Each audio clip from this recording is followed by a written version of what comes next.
Donc les symptômes du syndrome de l'intestin irritable ou de la colopathie fonctionnelle, comme on l'appelait autrefois et comme les patients la connaissent plus sous ce nom, sont en fait l'association de différents symptômes, des douleurs abdominales et ou un inconfort associés à des troubles du transit, qui peuvent être plutôt de la diarrhée, plutôt de la constipation ou une alternance des deux, et les ballonnements qui ne font pas partie aujourd'hui de la définition sont pourtant souvent présents chez les patients et parfois même au premier plan. Alors pour faire le diagnostic de la colopathie fonctionnelle, on ne dispose pas de test diagnostic et donc même faire une coloscopie ne permet pas d'affirmer la maladie, voire de faire certaines prises de sang. L'essentiel des tests qui sont faits pour éliminer d'autres maladies qui pourraient ressembler par leurs symptômes. Et donc on utilise des critères diagnostiques comme ceux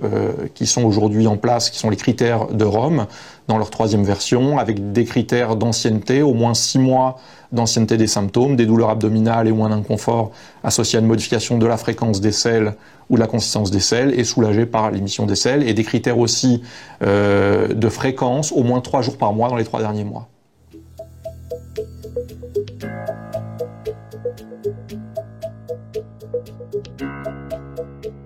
La colopathie fonctionnelle peut avoir un impact important sur la qualité de vie des patients, et notamment, ça a été montré, l'impact peut être du même niveau que celui dans d'autres maladies qui sont pourtant, elles, en ALD, comme la maladie de Crohn, une maladie digestive, ou des maladies non digestives, et c'est le cas notamment, elle peut être comparable à celle du diabète avec nécessité de plusieurs injections d'insuline par jour, ou même de patients qui vont en dialyse 3 fois par semaine. Donc ça peut être une altération de qualité de vie importante, c'est ce qu'a montré par exemple la première étude qu'on a fait dans le cadre de l'association des patients souffrant du syndrome de l'intestin irritable.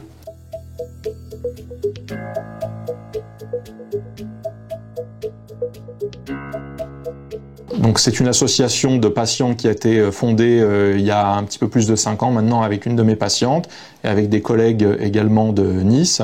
Et donc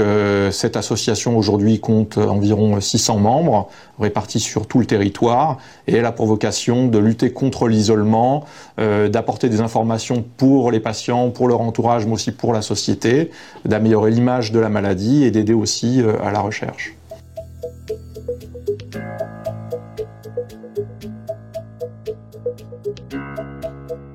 Donc avec les patients membres de l'association, une étude a été réalisée il y a maintenant 2 ans, qui a montré un petit peu ce que vivaient les patients dans leur relation avec les professionnels de santé et aussi leur vécu en termes de qualité de vie, de sévérité de la maladie. Cette étude a montré par exemple que leur qualité de vie pouvait être altérée dans toutes ces dimensions, dans la dimension qui concerne l'alimentation, le sommeil, l'activité physique, la relation avec les autres, la sexualité. Toutes les dimensions peuvent être impactées par la maladie.